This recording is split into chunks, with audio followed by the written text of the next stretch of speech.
The federal government has suspended the international passport of 100 passengers who failed to take the second test of COVID-19 after arriving in Nigeria. Speaking at the Presidential Task Force (PTF) national briefing in Abuja, the chairman of the PTF on COVID-19 and secretary to the government of the Federation, Mr. Boss Mustafa, said the names of the passengers would be published on the 1st of January 2021 and the suspension will last for 6 months. The SGF also lamented the difficulty in national response, noting that our national response is passing through a challenging phase due to the seriousness of the second wave of infections in Nigeria. With effect from 1st of January 2021, the passports of the first 100 passengers that failed to take their day 7 post-arrival PCR test will be published in the national dailies. These passports, as a deterrent, would also be suspended from the 1st of January until June 2021. Our national response is passing through a challenging phase due to the seriousness of the second wave of infections in Nigeria. Week 52 has so far given us the highest number of infections in a single week to date. Our TPR analysis shows that 16 out of every 100 tests carried out are positive. We are also seeing increasing transmission among younger people, and this is not considered good and safe. We must therefore exercise utmost restraint by taking responsibility.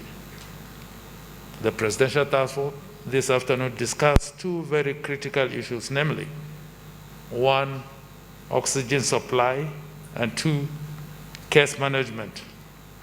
With the increasing number of infections and hospitalization, our objectives to 1, ensure that infection prevention and control (IPC) is properly instituted to minimize spread and exposure of healthcare workers to the virus. 2, ensure that those who require hospitalization are well managed. 3, those requiring medical attention for other ailments gain access to treatment at medical facilities, and 4, critical care is available and deployed, especially where oxygen is needed. The situation in Abuja and its environs has been of concern to the PTF. During our conversation with health authorities, including the CMDs of the federal tertiary institutions in Abuja, the National Hospital, Jabi and Gwagwalada medical facilities this afternoon, the PTF directed that the level of infections, prevention and control, as well as case management, should be prioritized immediately. You will recall that we recently issued some protocols to states, to which a number of states have been actively implementing. We thank these states and the governors and urge others to follow suit. Closely related to these protocols is the fact that the strategy of testing to detect and treat remains central to the role states are expected to play. Data shows that despite the resources already made available to subnational entities, testing is very low across states in varying degrees. This is not helping our national response. Indeed, some states have not reported any infections in several weeks. Reports received also point to the fact that laboratories recently established in the states are not working optimally. You will recall that we moved from 2 laboratories at the outbreak of the pandemic to about 90, both public and private, located in all states of the Federation. Their inability to function optimally has resulted in unacceptable levels of delay in receiving results and pressure on the national reference labs.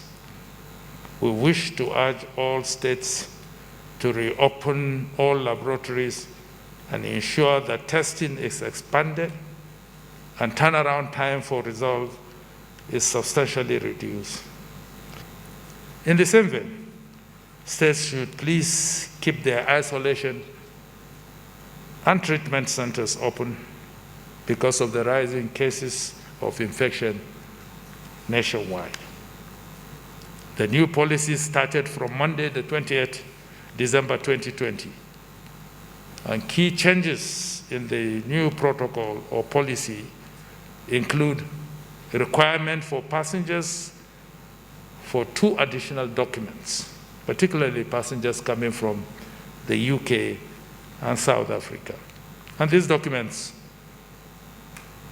are 1, permit to travel or a QR code obtained from the travel portal after payment for day 7 post-arrival tests, and 2, COVID-19 PCR negative tests with a validity now shortened to 96 hours, meaning 4 days. The Presidential Task Force remains vigilant on this matter, and our relevant agencies are also working on the sequencing to determine the strain found. The Director of Nigerian Center for Disease Control will elaborate on this subject.